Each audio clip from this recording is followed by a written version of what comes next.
इस बरसात के मौसम में बेसन में अंडे डालकर बनाएं कुछ ऐसा कि सब उंगलियां चाटते रह जाएं। चलें जी, इस मज़ेदार और टेस्टी रेसिपी को बनाना स्टार्ट करते हैं। बिस्मिल्लाहिर्रहमानिर्रहीम। यहाँ पे हमने एक खूबसूरत बाउल के अंदर 1 कप बेसन ऐड कर लिया है। बेसन को आपने हमेशा छान के इस्तेमाल करना है। और यहाँ पे छोटे अदद का 1 आलू था जिसको मैंने स्लाइसिस में कट कर लिया था, वो इसमें ऐड कर लिया। और अब इसमें स्पाइसेस ऐड करेंगे, जिसमें हाफ टी स्पून लाल मिर्च पाउडर, हाफ टी स्पून नमक और 1/4 टीस्पून हल्दी पाउडर और 1/4 टीस्पून भुना हुआ ज़ीरा और 1 टीस्पून चाट मसाला ऐड कर लिया।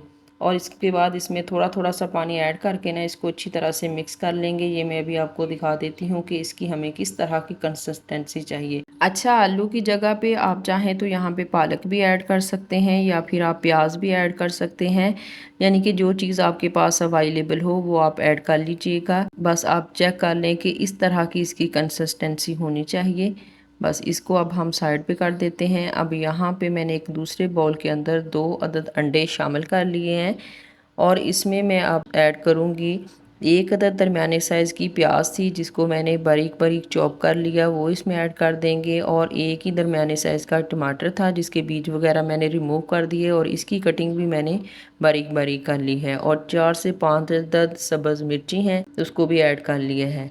अब इन चीज़ों को अच्छी तरह से हम मिक्स कर लेंगे। अब इसमें हम कुछ स्पाइसेस ऐड करेंगे। हमने इसका ऑमलेट बनाना है। ऑमलेट में जो स्पाइसेस ऐड करते हैं ना वही इसमें ऐड कर लेंगे, जैसे कि 1/4 टीस्पून नमक और 1/4 टीस्पून लाल मिर्च पाउडर और 1/4 टीस्पून अच्छे कलर के लिए हल्दी पाउडर ऐड करेंगे। 1 चुटकी के बराबर मेथी, हाफ टी स्पून गरम मसाला ऐड करेंगे और इन सारी चीज़ों को अच्छी तरह से मिक्स कर लेंगे। अगर वीडियो देखते हुए यहाँ तक पहुँच ही गए हैं तो आप लोगों से गुजारिश है कि वीडियो को लाइक कर दिया करें और चैनल पे न्यू है तो सब्सक्राइब करके बेल आइकन को जरूर प्रेस कर लीजिएगा ताकि हमारी हर नई आने वाली वीडियो का नोटिफिकेशन आपको मिलता रहे। आप सब लोगों का बेहद शुक्रिया।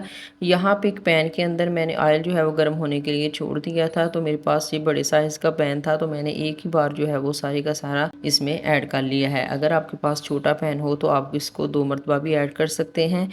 बस इसको अच्छी तरह से हम फैला देंगे ताकि हर चीज़ जो है ये इक्वल आए। इसे अच्छी तरह से फैला के सेट कर लेंगे ताकि सारे के ऊपर एक ही तरह का अच्छा सा कलर आए।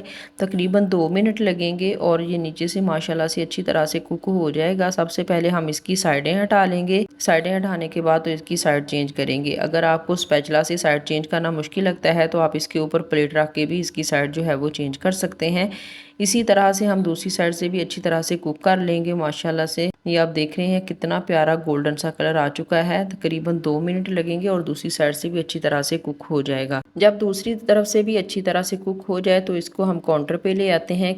अब हम इसकी करेंगे कटिंग। तो माशाल्लाह से मैंने अब इसके छोटे छोटे से पीसेस में कटिंग कर लेनी है। माशाल्लाह से ये रेसिपी इतनी मज़ेदार और हेल्थी बनने वाली है कि बच्चों के लिए ये बहुत ही परफेक्ट है। बड़े भी इनको बड़े शौक से खाते हैं। जैसा कि बरसात का मौसम है, इस बारिश के मौसम में या फिर बच्चों के लंच बॉक्स के लिए ये बहुत ही परफेक्ट रेसिपी है क्योंकि माशाल्लाह से ये टेस्टी भी है और हेल्थी भी। कटिंग कंप्लीट करने के बाद तो एक पीस आपने उठाते जाना है और जो बैटर हमने बना के रेडी करके रखा हुआ था ना इसमें अच्छी तरह से डिप करेंगे और डिप करने के बाद इसे मैं फ्राई कर लूँगी। फ्राई पैन के अंदर मैंने ऑयल जो है वो गर्म होने के लिए पहले छोड़ा हुआ था। फ्लेम हमारा मीडियम रहेगा और मीडियम फ्लेम पे हम इसको फ्राई करेंगे। जब एक साइड से गोल्डन सा कलर आ जाए तो तब हम इसकी साइडें चेंज कर देंगे। साइड चेंज करते हुए बस अब हमने इसको फ्राई कर लेना है। माशाल्लाह से ये स्नैक्स इतने ज़बरदस्त हैं कि अंदर से बहुत ही सॉफ्ट हैं और बाहर से बहुत ज़्यादा क्रिस्पी होंगे। साइडें चेंज करते हुए आप इसको फ्राई कर लीजिएगा। मुझे उम्मीद है कि आपको आज की रेसिपी बहुत ज़्यादा पसंद आई होगी।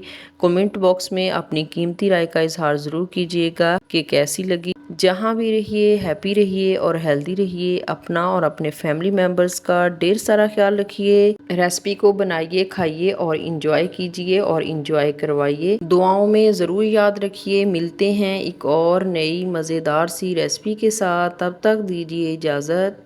अल्लाह निगहबान।